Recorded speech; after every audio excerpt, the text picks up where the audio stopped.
हरिः ओम स्वस्ति श्री गणेशाय नमः। नागेन्द्रहाराय त्रिलोचनाय भस्मांगरागाय महेश्वराय नित्याय शुद्धाय दिगंबराय तस्मै नकाराय नमः शिवाय। नारायणं नमस्कृत्य नरं चैव नरोत्तमं देवीं सरस्वतीं व्यासं ततो जयमुदीरयेत्। समादरणीय वन्दनीय प्यारा प्यारा भक्त भागवतहरू, हजुरहरू समक्ष श्रीलिंग महापुराण कथा राख्दै आउने क्रममा आज हामी श्रवण गराउँदै आउने क्रममा भाग 2 मा उपस्थित भइसकेका छौं। अब यहाँ चतुर्थ अध्यायको कथा प्रारम्भ गरिन्छ। सुतजीले यहाँ श्रवण गराउँदै हुनुहुन्छ। कहाँ त भन्दा नैमिषारण्य क्षेत्रमा विभिन्न ऋषीश्वरहरू त्यहाँ पाल्नु भएको छ। अनि पाल्नुभएका ऋषीश्वरहरू जो पहिलेदेखि हुनुहुन्थ्यो त्यहाँ सुतजीको आगमन भइसकेपछि सुतजीलाई अलगो आसनमा राखिसकेपछि लिङ्गको बारेमा, लिङ्ग पुराण, लिङ्ग महापुराण, भगवान शिवजीको महिमाको बारेमा श्रवण गर्ने इच्छा जगाइसकेपछि त्यसपछि सुतजी भन्नुहुन्छ, अथ प्राथमिकस्येह यः कालस्ततः स्मृतं सर्गस्य तादृशी रात्रिः प्राकृतस्य समासतः। समादरणीय वन्दनीय प्यारा प्यारा भक्त भागवतहरू, अब चतुर्थ अध्यायमा सुतजी भन्दै जानुहुन्छ, ब्रह्माजीको पहिलो प्राकृत सृष्टिको जुन समय छ त्यही नै भनेको जुन प्राकृत सृष्टिको जुन समय छ त्यही नै ब्रह्माजीको एक दिन हुन्छ। संक्षेपमा भन्नुपर्दा त्यही नै परिणामको ब्रह्माजीको रात पनि हुन्छ। जति परिमाणको दिन हुन्छ त्यति नै परिमाणको ब्रह्माजीको रात हुन्छ। यस्ता प्रकारले सुतजी भन्नुहुन्छ, ब्रह्माजीले दिनमा सृष्टि गर्नुहुन्छ भने रातमा प्रलय गर्नुहुन्छ। ब्रह्माजीको एक अहोरात्र नै सृष्टियात्मक र प्रलयात्मक हुन्छ। ब्रह्माजीको एक अहोरात्र मनुष्यहरूको एक अहोरात्र चाहिँ सूर्योदय र सूर्यास्तमय हुँदैन, औपचारिक हुन्छ। दिनमा सबै प्रकारका विकृत सृष्टिहरू, यस्तै प्रकारले सबै विकारहरू, सबै देवताहरू, सबै प्रजापतिहरू र अन्य महर्षिहरू विद्यमान रहन्छन्। रातिको समयमा ती सबै विलीन हुन्छन् भने रातको अन्त प्रातःकालमा ती सबै पुनः उत्पन्न हुन्छन्। ब्रह्माजीको एक दिनलाई नै एक कल्प भनिन्छ। ब्रह्माजीको एउटा रात्रि पनि एक कल्प परिमाणको हुन्छ।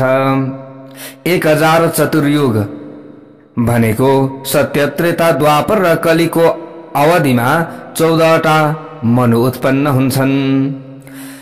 हे द्विजहरू हो, सत्ययुगको परिमाण 4000 वर्षको रहेको छ। सत्ययुगको सन्ध्या र सन्ध्याम्श 400 वर्षको हुन्छ। यसै प्रकारले त्रेतायुगको सन्ध्या 300 वर्षको, यस्तै प्रकारले द्वापर युगको सन्ध्या 200 वर्षको र कलियुगको सन्ध्या 100 वर्षको हुन्छ। अतः सत्ययुगको सन्ध्याम्शलाई छाडेर अन्य युगको सन्ध्याम्श जोड्ने हो भने 600 वर्ष हुन्छ। सबै सन्ध्या र सन्ध्याम्शलाई छाडिदिने हो भने उक्त 3 त्रेता, द्वापर र कलियुगको शुद्ध परिमाण क्रमशः 3000, 2000 र 1000 वर्षको हुन्छ। त्रेता द्वापर तिस्याम कृतस्य कथयामि वः।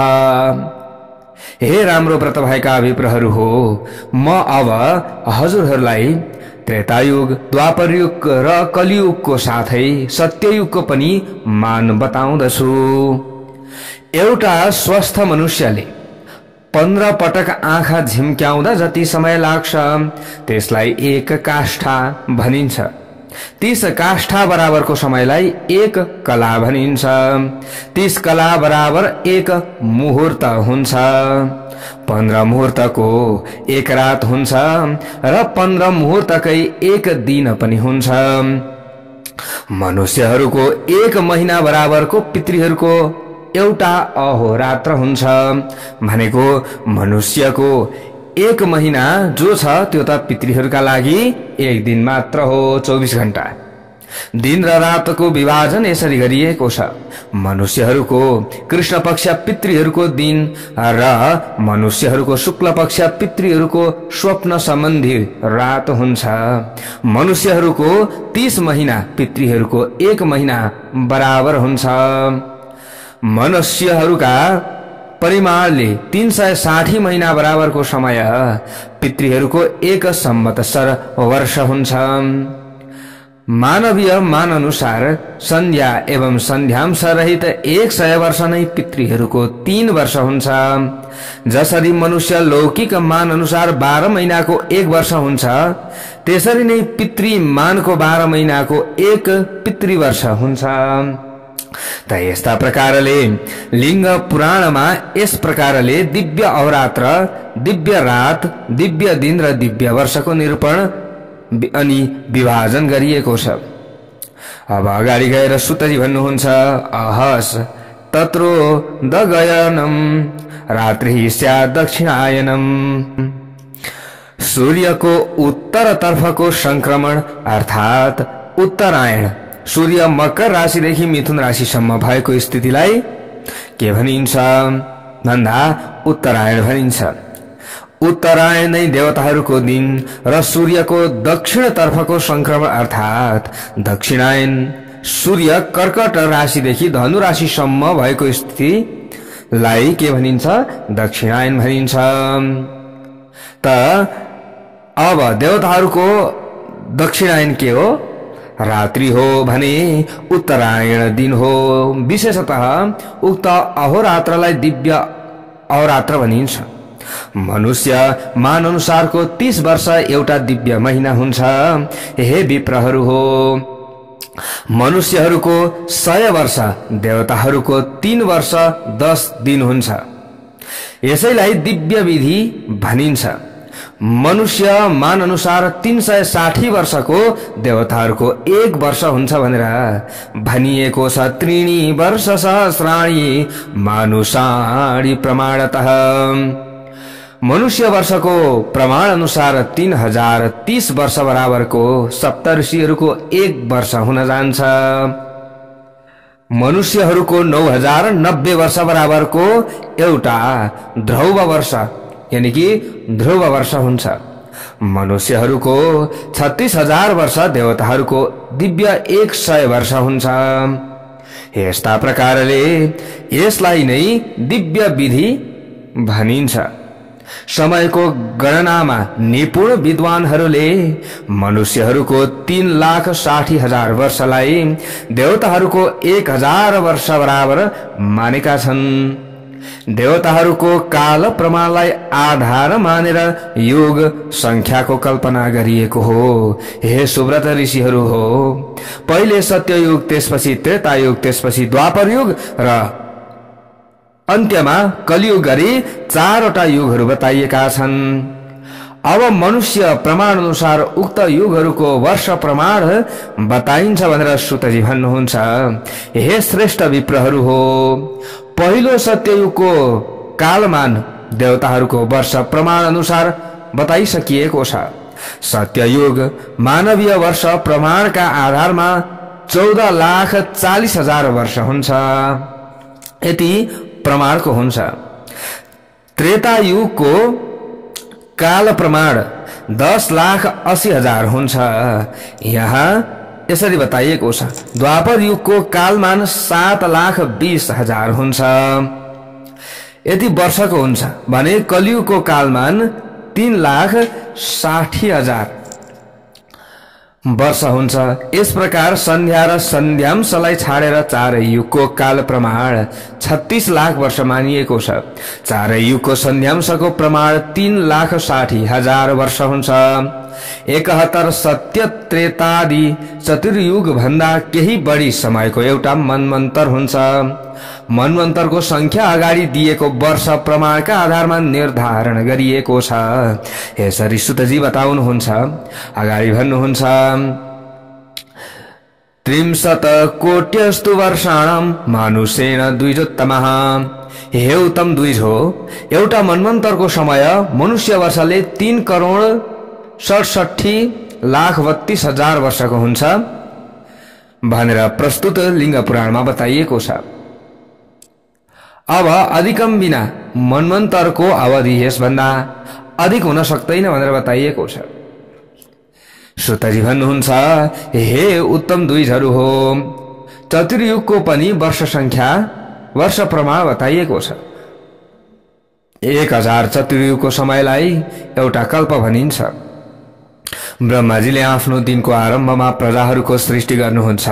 ती प्रजाहरू ब्रह्माजीका दिनका अन्तमा विनष्ट हुन जान्छन्।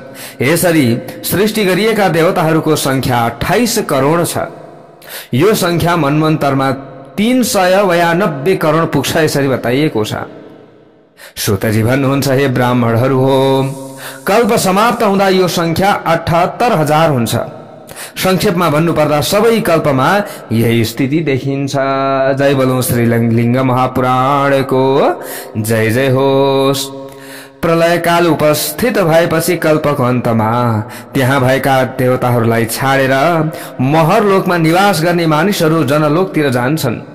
आधा दिव्य कल्पको वर्ष प्रमाण 2,862 करोड 70 लाख वर्षको हुन्छ। यसैबाट सम्पूर्ण कल्पको वर्ष प्रमाण जान्नु पर्दछ। 1000 कल्पको समय ब्रह्माजीको 1 वर्ष हुन जान्छ। ब्रह्माजीको 8000 वर्ष अर्थात 8000 ब्राह्म वर्ष ब्रह्माजीको एउटा युग हुन्छ।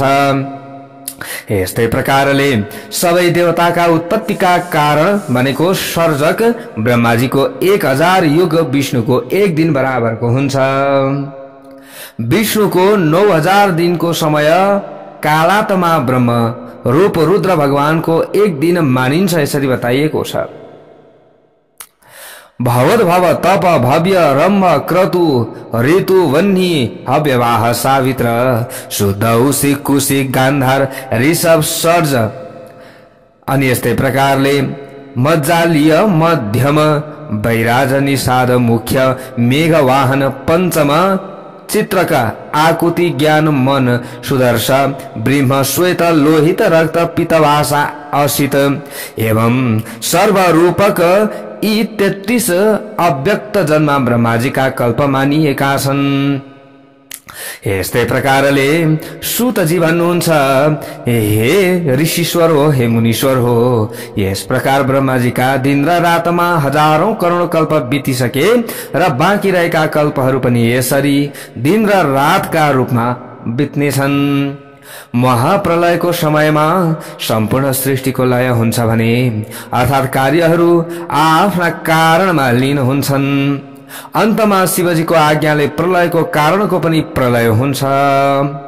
यस प्रकार प्रलय भएपछि अर्थात कार्यहरू आफ्ना कारणमा लीन भएपछि र प्रकृति परमात्मामा समाधिष्ठित भएपछि प्रधान भनेको प्रकृति र पुरुष मात्र साधर्म्यले एउटै धर्मले युक्त भएर अवशिष्ट हुन्छन्। हे ब्राह्मण श्रेष्ठ हो, यस प्रकार गुणहरूको विषमताबाट सृष्टि हुन्छ र गुणहरूको साम्य अवस्थामा प्रलय हुन जान्छ। जय बोलौं श्री लिङ्ग महापुराणको जय जय होस्। यी दुवैको कारण भनेको को हुनुहुन्छ? महेश्वर हुनुहुन्छ। लीलया देव देवेन सर्गास त्वैर्ग विधाकृतः। देवादिदेवले लीला पूर्वक यस प्रकारका असंख्य सृष्टि गर्नुभएको हो। संक्षेपमा भन्ने हो भने ती सबै सृष्टि प्रधानले अनुअधिष्ठित हुन्छन् भनेर बताइएको छ। कल्पहरू पनि असंख्य हुन्छन्, ब्रह्माहरू पनि असंख्य हुन्छन्, अनि यस्तै प्रकारले विष्णुहरू पनि असंख्य हुन्छन्, तर महेश्वर भने एउटै हुनुहुन्छ। जय बोलौं श्री महेश्वर भगवानको जय जय होस्। महेश्वर भनेका को हुने? शिवजी। भगवान श्री हरि विष्णु पनि अनेकौं हुन्छन्। अरे ब्रह्माण्ड अनेकौं छन् नि त। ती ब्रह्माण्डहरूमा अनेकौं विष्णु हुन्छन्, अनेकौं ब्रह्मा हुन्छन्। यो त हजुरहरूले पनि सुन्नु भएको छ। तर लिंग महापुराणमा के बताइयो भने महेश्वर भगवान शिवजी भनेको एउटै हुनुहुन्छ। लीलापूर्वक प्रकृति आदिबाट गरिएको सृष्टिलाई प्राकृत सर्ग भनिन्छ। त्यस परमात्माको वृत्ति त्रिगुणात्मक भएकाले सृष्टि पनि 3 प्रकारको हुन्छ। अप्राकृत भनेको के त भन्दा प्रकृतिबाट उत्पन्न नभएका, परमात्माको न आदि छ, न मध्य छ, न अन्त्य छ। ब्रह्माजीको आयु परलाई प्रथम परार्ध एवं द्वितीय परार्ध गरी 2 भागमा विभाजन गरिएको छ। त्यसैले हजुरहरूले संकल्प गर्दा पनि सुन्नु भएको होला हैन, द्वितीय परार्धे। अहिले के चल्दैछ? द्वितीय परार्ध। ब्रह्माजीद्वारा दिनमा जे जति सृष्टि हुन्छ त्यो सबै ब्रह्माजीको रातमा नाश हुन्छ। भू भुवः स्वः एवं मह यी लोकहरू नष्ट हुन्छन्, तर यी लोक भन्दा माथिका लोक नष्ट कहिल्यै पनि हुँदैनन्। सम्पूर्ण चर एवं अचर अनन्त समुद्रमा नष्ट भएपछि ब्रह्माजी त्यसै जलराशिमा शयन गर्नुहुन्छ। त्यसैले उहाँलाई नारायण भनिन्छ। उनै महेश्वर ब्रह्माजी भन्नुहुन्छ र उनै ब्रह्माजी फेरि नारायण बनेर शयन गर्नुहुन्छ। यस्तै प्रकारले प्रलयकालीन रात व्यतीत भएपछि जाग्नु भएका ब्रह्मज्ञहरूमा श्रेष्ठ ब्रह्माजीले सम्पूर्ण चराचरलाई शून्य देख्नुहुन्छ र पुनः सृष्टि गर्ने विचार गर्नुहुन्छ। सनातन ब्रह्माजीले वराहको रूप लिएर पानीमा डुबेको पृथ्वीलाई बाहिर निकाली पहिले झैं स्थिर बनाएर राख्नुभयो। हजुरहरूले धेरै सुन्नु भएको छ। वराह भगवान नै को हुनुहुँदो रहेछ? ब्रह्माजी उनै ब्रह्माजी नै भगवान शिवजी हुनुहुँदो रहेछ। लिंग पुराणमा यसरी बताइएको छ। त्यस पृथ्वीमा पहिले झैं नद नदी एवं समुद्रहरू पनि बनाउनु भयो। ब्रह्माजीले प्रयत्न पूर्वक पृथ्वीको दबेको भाग र उठेको भागलाई मिलाएर बराबर सम्म बनाउनु भयो। पूर्व कालमा अग्निले डढेका पहाडहरूलाई त्यसै समतल पृथ्वीमा पहिले झैं स्थापित गर्नुभयो। यस प्रकार स्रष्टा भगवान ब्रह्माले जब भू आदि 4वटै लोकको पहिले झैं सृष्टि गर्नुभयो तब मनमनै पुनः प्रजाको सृष्टि गर्ने विचार गर्नुभयो। जय बोलौं श्रीलिंग महापुराणको जय जय होस्। यसरी अब भगवान ब्रह्माजीले सृष्टि गर्ने विचार गर्नुभयो भने सम्मका कथा श्रीलिंग महापुराणको 4th अध्यायबाट अब अगाडि गएर 5म अध्यायमा तपाई हामी प्रवेश गर्दैछौं।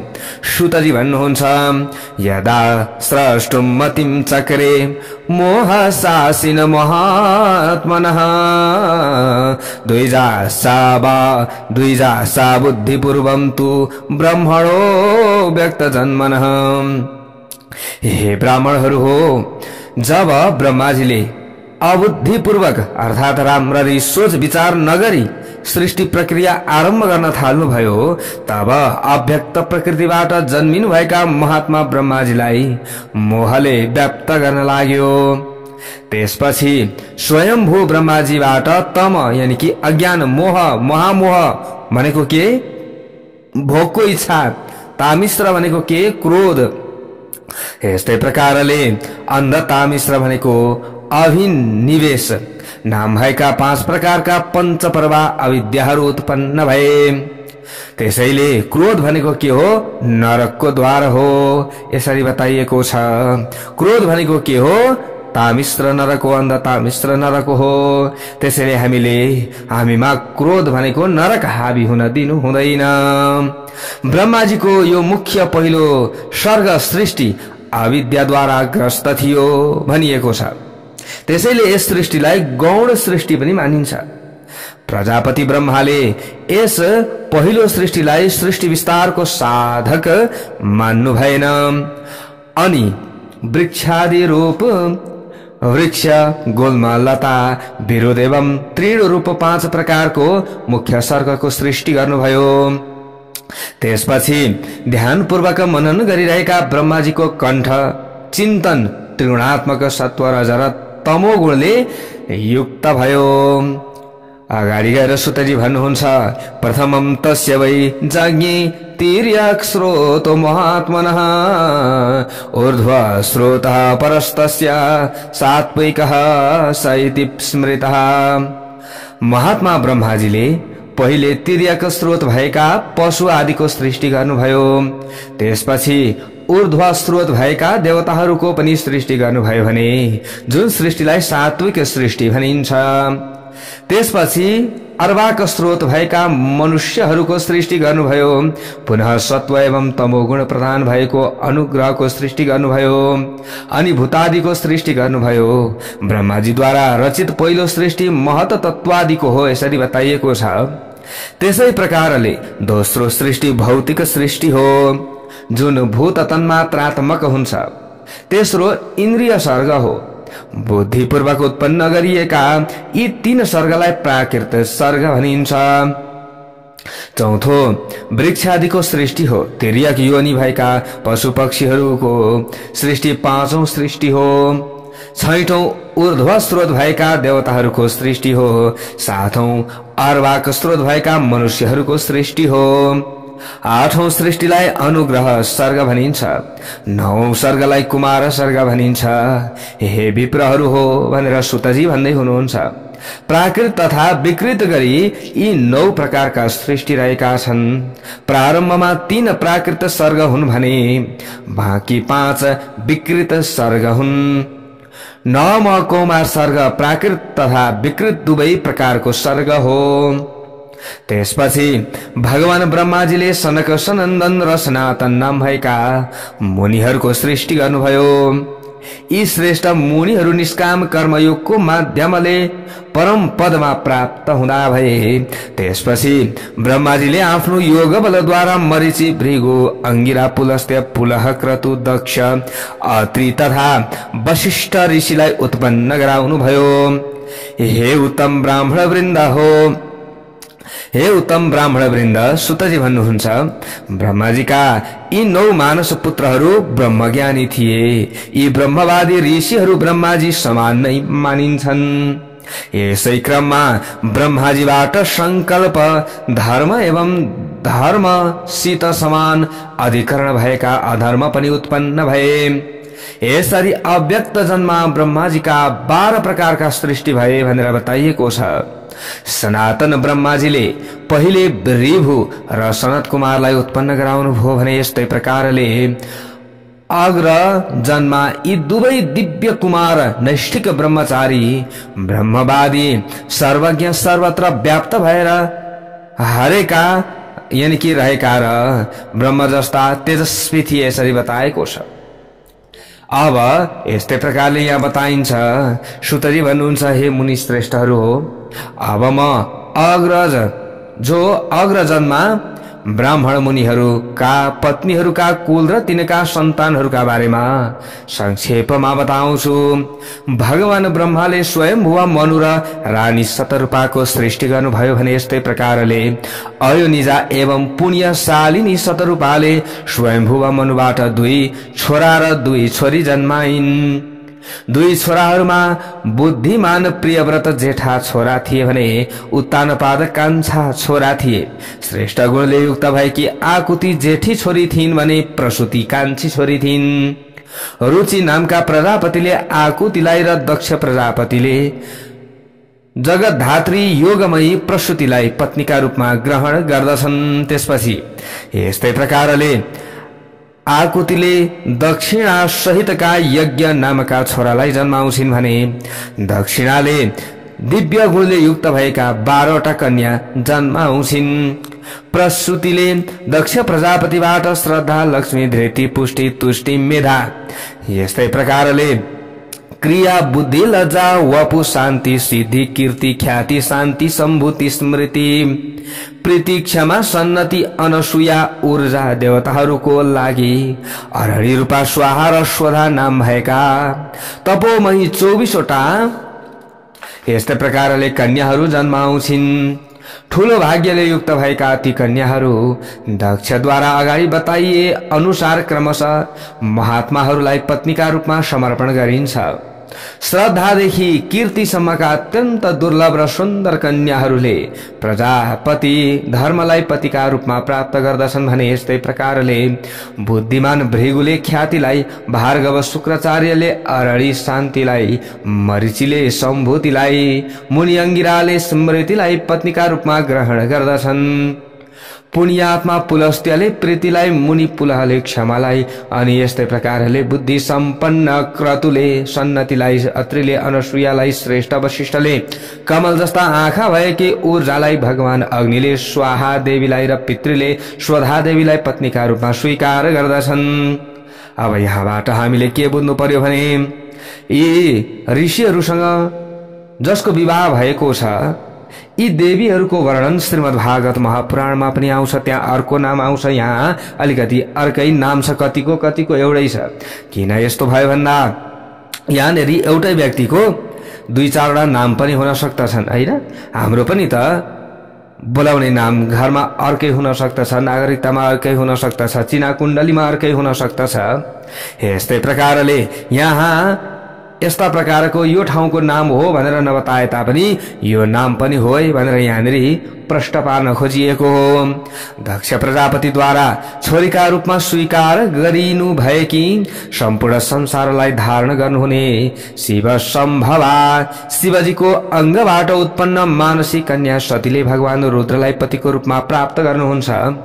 सृष्टिको आरम्भमा जब ब्रह्माजीले शिवजीलाई अर्धनारीश्वर रूपमा देख्नुहुन्छ तब उहाँलाई पुरुष र स्त्रीलाई अलग अलग बनाउन अनुरोध गर्नुहुन्छ अनि शिवजीले सतीलाई आफ्नो शरीरबाट अलग गराउनुहुन्छ। तीनै लोकमा रहेका सबै स्त्रीहरू भगवती सतीको अंशबाट उत्पन्न भएका हुन्। जय बोलौं श्रीलिंग महापुराणको जय जय होस्। यसै प्रकारले 11 रुद्रहरू शिवजीका अंशबाट उत्पन्न भएका हुन्। यसरी सम्पूर्ण स्त्रीहरूमा भगवती सती र पुरुषहरूमा नील लोहित शिवजी अधिष्ठित भएर बस्नु भएको छ। भगवान ब्रह्माले सुव्रता सतीलाई देखेर दक्ष प्रजापतिलाई सम्बोधन गर्दै भन्नुभयो, हे दक्ष, सम्पूर्ण जगतकी तिम्री र मेरी पनि धात्री पोषिका सतीको तिमीले सेवा गर। तिम्री छोरीको रूपमा प्रकट हुनुभएकी सतीले तिमीलाई पुम नामको नरकबाट उद्धार गर्नुहुनेछ। पुन नामो नरकात्राति इति पुत्रीत्वी हो तितः। प्रशंसनीय गुणले युक्त हुनुभएकी परम सुन्दरी चराचर जगतकी आमा तिम्री छोरी हुनुभएको छ। आजदेखि उहाँ सती नामले तिम्री छोरीको रूपमा प्रख्यात हुनुहुनेछ। यस प्रकारले उपदेश दिएका मुनि दक्ष प्रजापतिले ब्रह्माजीका आदेशले छोरीका रूपमा प्राप्त हुनुभएकी सतीलाई आदर पूर्वक भगवान रुद्रलाई समर्पण गरे। यस्तै प्रकारले प्रजापति धर्मका श्रद्धा आदि जुन 13 वटा पत्नीहरूको पहिले चर्चा गरिएको थियो तिनीहरूमा धर्मबाट उत्पन्न भएका श्रेष्ठ सन्तानहरूको अब क्रमैले म वर्णन गर्दछु भनेर सुतजी अगाडि गएर भन्नुहुन्छ। कामो दर्पोथ नियमः सन्तोषो लोभ एव च श्रुतस्तु दण्डः समयो बोधसैव मोहादिति। हे उत्तम ब्राह्मणहरू हो, 13 वटा अथवा 13वटी पत्नीहरूबाट काम, दर्भ, नियम, सन्तोष, लोभ, श्रुत, दण्ड, समय, महान द्युति सम्पन्न, बोध, अप्रमाद, विनय, व्यय, व्यवसाय, क्षेम, सुख र यश नाम भएका धर्मका छोराहरू जन्मिए। क्रिया नामकी पत्नीबाट दण्ड र समय नामका धर्मका 2 वटा छोरा जन्मिए। यस्तै प्रकारले बुद्धि नामकी पत्नीबाट पनि धर्मका अप्रमाद र बोध नामका 2 वटा छोरा जन्मिए। यस प्रकार धर्मका 13 वटा पत्नीले दुईटीले 2 छोरा र अरूले एक छोरा गरी 15 वटा छोरा जन्माए। यस्तै प्रकारले भृगुकी पत्नी ख्यातिले भगवान श्री विष्णुकी अत्यन्त प्यारी श्री लक्ष्मीलाई जन्माइन्। उनले धाता र विधाता नामका दुईटा छोरा पनि जन्माइन्। यस्तै प्रकारले जुन छोराहरू पछि सुमेरुका ज्वाइँ बनेका थिए भनेर सुतजी भन्नुहुन्छ।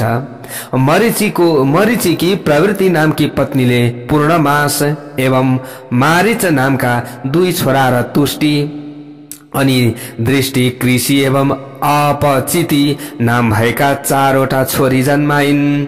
ती छोरीहरूमा तुष्टि जेठी थिइन्। हे श्रेष्ठ मुनिहरू हो, क्षमाले मुनि पुलहबाट कर्दम, बरियाम्स एवं सहिष्णु नामका तीन छोरा र सुनको जस्तो कान्ति भएकी एवं पृथ्वीको जस्तो सहने शक्ति भएकी पिबरी नामकी एउटी छोरी जन्माइन्। प्रीत्याम पुलस्त्यस्स तथा जनयामा सबै सुतान। यस्तै प्रकारले अगाडि गएर भन्नुहुन्छ, पुलस्त्य ऋषिले आफ्नी प्रीति नामकी पत्नीलाई दत्तोर्ण एवं वेदबाहु नामका दुई छोरा र दृषदौवती नामकी एउटी छोरी जन्माए। यस्तै प्रकारले क्रतुकी पत्नी सन्नितिले 60,000 छोरा जन्माइन्। ती सबै छोराहरू बालकिल्य नामले प्रसिद्ध भए। राम्रो व्रत भएकी अंगिरा मुनिकी पत्नी स्मृतिले सिनिवाली कुहुराका एवं अनुमति नामका चारवटा छोरी जन्माइन्। उनले राम्रो स्वभावले र राम्रो कीर्तिले युक्त भएका अग्नि नामका छोरा पनि जन्माइन्। अत्रिकी पत्नी अनसुयाले 6वटा सन्तान जन्माइन्। तिनीहरूमा श्रुति नामकी एउटी छोरी पनि थिइन्। सत्यनेत्र अनि मुनिर, भव्य, मूर्तिराव, शनैश्वर, सोम यी 5वटा छोरा जन्मिए, जुन छोराहरूलाई आत्रेय भनिन्छ। यी 6 सन्तानहरूमा श्रुति 6औं सन्तान थिइन्।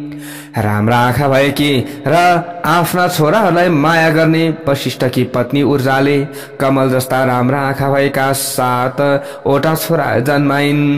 यसरी रज, सुहोत्र, बाहु, शवन, अनघ, सुतपा र शुक्र नामका मुनि वशिष्ठका 7वटा छोरा भए।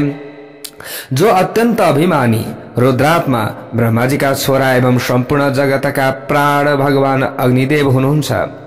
उहाँबाट स्वाहाले तीनै लोकको कल्याणका लागि 3वटा छोराहरू जन्माउनु हो भनेसम्मका कथा 5म अध्यायबाट।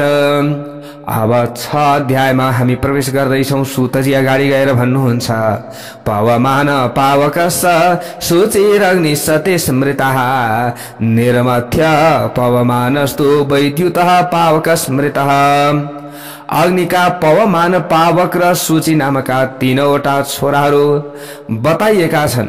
अरणि आदिको घर्षणबाट पवमान उत्पन्न भए, बिजुलीबाट पावक जन्मिए र सूर्यका प्रभावबाट सूची नामका छोरा जन्मिए। यी 3वटै स्वाहाका छोरा हुन्। छोरा र नातिहरू सहित यिनीहरूको संख्या संक्षेपमा यहाँ बताउँदछु भनेर यस्ता प्रकारले सूतजी अगाडि गएर भन्नुहुन्छ। सुरुमा 7वटालाई छाडेर 49वटा अग्निहरूको उल्लेख गरिएको छ। उक्त सबै अग्निको यज्ञमा आराधना गरिन्छ। यी सबै अग्निहरू तपस्वी व्रतधारी प्रजाहरूका पति र रुद्र स्वरूप मानिन्छन्। अयज्वा र यज्वा नाम भएका 2 प्रकारका प्रसन्न चित्त भएका पितृहरू छन्। तिनीहरू मध्ये यज्वा यज्ञ गर्ने पितृहरूलाई अग्नि ख्वाता र अयज्वा भनेको यज्ञ नगर्ने पितृहरूलाई वरिषद भनिन्छ। अग्नि ख्वाता र वरिषद नामका पितृहरू छन्। यस्तै प्रकारले स्वाहाले अग्नि ख्वाता नामका पितृहरूबाट मेना नामकी मानसी छोरी जन्माउँछिन्। अग्नि ख्वाता पितृहरूकी मानसी कन्या छोरी मेना संसारमा प्रख्यात हुन्छिन्। यस्तै प्रकारले मेनाले मैनाकलाई क्रौञ्चले तिनीहरूकी बहिनी उमालाई र शिवजीका अङ्गको सम्पर्कले शिवजीको शिरमा बस्ने हुनाले पवित्र भएकी हैमवती नामकी गंगालाई जन्माउँदछिन्। कमल समान मुख भएकी मेरु राजकी पत्नी स्वराले सधैँ यज्ञ अनुष्ठानमा प्रवृत्त रहने धरणी नाम भएकी मानसी कन्या जन्माउँदछिन्। हे ऋषिश्वर हो, सूतजी भन्नुहुन्छ, पितृहरूलाई अमृतप अर्थात अमृत पान गर्ने भनिन्छ। यहाँ तिनै पितृहरूका वंशको र ऋषिहरूका वंशको सम्पूर्ण इतिवृत्तान्त बताइदैछ। हजुरहरूले विस्तार पूर्वक श्रवण गर्नुहोस्। अब यहाँ अगाडि गएर सुतरी भन्नुहुन्छ, अब म हजुरहरू समक्ष पूर्व निर्धारित विषयहरूको अलग अलग माध्यममा वर्णन गर्दछु। दक्षकी छोरी सतीको विवाह भगवान शिवजीसित भयो र विवाहपछि उहाँ शिवजीसितै जानुभयो। पछिबाट उहाँले दक्षका यज्ञको निन्दा गरेर आफ्नो शरीर त्याग गर्नुभयो। त्यसपछि पर्वतराज हिमालयकी छोरी पार्वतीका रूपमा जन्म लिएर शिवजीलाई नै पतिका रूपमा प्राप्त गर्नुभयो। हे श्रेष्ठ मुनिहरू हो, ब्रह्माजीद्वारा अनुरोध गरिनुभएका नीललोहित कालो रातो शरीर भएका शिवजीले दक्षको यज्ञमा आफ्नो शरीर उत्सर्ग गरेकी पार्वतीको स्मरण गर्दै क्षणभरमा हाँस्दै आफू जस्ता सबै लोकद्वारा नमस्कार एवं वन्दना गरिएका अनेकौं रुद्रहरूलाई उत्पन्न गराउनुभयो। ती रुद्रहरूले 14 लोकहरूलाई पुरै ढाक्ता भए। बुढो हुने र मर्ने डर भएका निर्मल आत्मा भएका अनेक प्रकारका नीललोहित भनेको काला र राता शरीर भएका रुद्रहरूलाई देखेर ब्रह्माजीले भन्नुभयो, हे तीनवटा आँखा भएका नीललोहित महादेवहरू हो, हजुरहरूलाई मेरो नमस्कार छ। हजुरलाई सबै सर्वज्ञ सर्वव्यापी लामो छोटो पुड्के स्वरूप भएका कल्याणकर सुवर्ण जस्ता केश भएका दृष्टिद्वारा नै विनाश गर्ने नित्य ज्ञान रूप निर्मल द्वन्द्व रहित रागविहीन विश्वका आत्मा र शिवजीका छोरा हुनुहुन्छ। यसरी ती सबै रुद्रहरूको स्तुति गरेर साथै संसारका कारणभूत रुद्र रूप शिवजीको प्रदक्षिणा गरेर यसरी कन काण्डज भनेको सुनको अण्डबाट उत्पन्न हुनुभएका हिरण्यगर्भ भगवान ब्रह्माजीले बिन्ती गर्न लाग्नुभयो, हे महादेव हजुरलाई कोटि कोटि नमस्कार छ। हे शंकर हजुरले अमर प्रजाहरूको सृष्टि गर्नुभयो। यस्ता मृत्युले रहित प्रजाहरूको सृष्टि गर्नु राम्रो होइन। हे प्रभु अब हजुरले मृत्युले युक्त भएका प्रजाहरूको सृष्टि गर्नुहोस्। फेरि सबै अजर अमर भयो भने त के गर्ने हैन, मृत्यु पनि हुन पर्यो। त्यसपछि भगवान शंकरले ब्रह्माजीलाई भन्नुभयो, हे समर्थ ब्रह्माजी हजुरले भने जस्ता मरण धर्मले युक्त भएका प्रजाहरूको सृष्टि गर्ने मेरो स्थिति छैन। अतः एवं तपाईले नै आफ्नो इच्छा अनुसार मृत्युले युक्त भएका प्रजाहरूको सृष्टि गर्नुहोस्। शिवजीबाट यस्तो आज्ञा पाएर चार मुखले युक्त हुनुभएका ब्रह्माजीले जरा मरणले युक्त भएको सम्पूर्ण स्थावर एवं जंगम जगतको सृष्टि गर्नुभयो।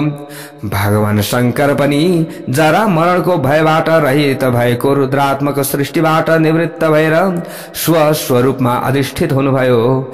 सूतजी भन्नुहुन्छ, हे विप्रहरू हो, यसरी निष्कल भनेको निर्गुण आत्माले युक्त हुनुभएका अथवा निर्गुण एवं आत्म रूप आफ्नो इच्छा अनुसार शरीर धारण गर्नुहुने साथै लोकको कल्याण गर्नुहुने महात्मा शिवजीको स्थाणुत्व सिद्ध हुन्छ। किनकि भगवान रुद्रले दयाले पग्लिएर सबै प्राणीको कल्याण गर्नुहुन्छ। भगवान बिना प्रयत्न नै लोक कल्याणकारक छ भनेर यसरी बताइएको छ। यसरी यहाँ योग विद्या द्वारा वैराग्य भावमा अवस्थित हुनुहुन्छ। विरक्त पुरुषको मुक्तिलाई नै कल्याण भनिन्छ। साना साना विषयको उपभोग गर्ने इच्छा छाडेर सांसारिक भयबाट मुक्त हुँदै मानिस क्रमैले वैराग्यले युक्त हुन्छ। वैराग्यले युक्त भएको भनेको सांसारिक आसक्ति नभएकोलाई वैराग्यले युक्त भएको भनिन्छ। यसरी वैराग्यले युक्त भएको मानिसलाई अन्तमा साक्षात शिवजीको दर्शन हुन्छ। वैराग्य ज्यायते पुंसो विरागो दर्शनान्तरे।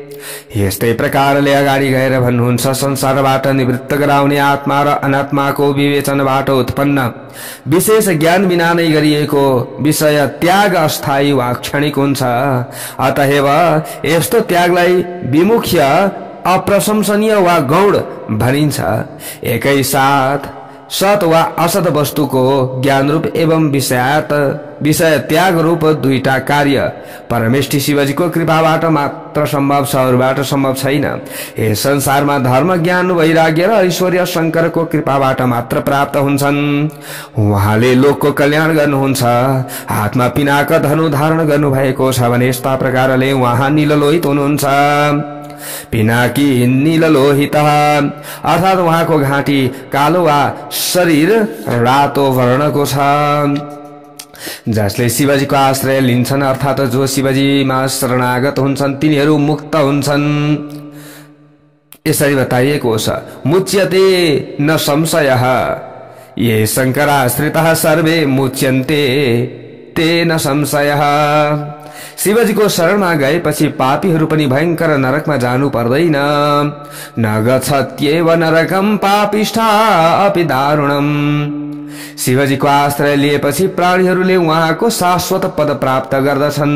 यसमा कुनै पनि शंका छैन भनेर यहाँ बताइएको छ। किनभने सबैभन्दा छिटो प्रसन्न हुने भनेकै भगवान शिवजी हुनुहुन्छ। त्यसैले शिव भक्ति प्राप्त गर्न सबैभन्दा छिटो र सजिलो पनि छ। जसले शिव भक्ति प्राप्त गर्दछ ऊ मुक्त हुन्छ। यसरी बताइएको छ। फेरि संसारमा आउनु पर्दैन। अब यहाँ ऋषिहरूले प्रश्न गरे, मायान्तासैव घोराद्या हृष्ट विंशतिरेव च। अहंकार घोरदेखि लिएर मायासम्मका 28 करोड नरकहरू छन्। ती नरकहरूमा प्राणीहरूले आफूद्वारा गरिएको कर्मको भोग गर्दछन्। नरकमा गएर विभिन्न प्रकारका दुःख भोग्ने तिनै प्राणी हुन्। जसले शिव, रुद्र, शंकर, नीललोहित सबै प्राणीका आश्रयदाता, अव्यय, जगतपति, विराट पुरुष, परमात्मा, पुरुहूत, पुरुष टुत, तमोगुणको प्रधानता भएको समयमा काल रुद्र रूप, रजो गुणको प्रधानता भएको समयमा ब्रह्म रूप, सत्व गुणको प्रधानता भएको समयमा विष्णु रूप र गुण रहित अवस्थामा महेश्वर रूप भगवान श्री महादेवको आश्रय लिँदैनन्। हे महान बुद्धि भएका सुतजी, मानिसहरू कुन कुन काम गर्नाले र कुन कुन काम नगर्नाले नरक जान्छन्? हामीलाई यो कुरा सुन्ने ठूलो कौतूहलता छ। अर्थात उक्त कुरा सुन्न हामीलाई अत्यन्त उत्कण्ठित भएका छौं। के कारणले व्यक्तिहरूले नरकमा जानु पर्दैन, के कारणले जान्छन् त? यस्ता प्रकारले ऋषिहरूले प्रश्न गर्नु भएको छ। 6औं अध्याय यहाँबाट पूर्ण भयो। अब अगाडि गएर भोलिबाट हजुर समक्षमा 7औं अध्यायबाट उताको कथा श्रवण गराइनेछ। जय बोलो एकचोटी श्री शंकर भगवानको जय जय हो।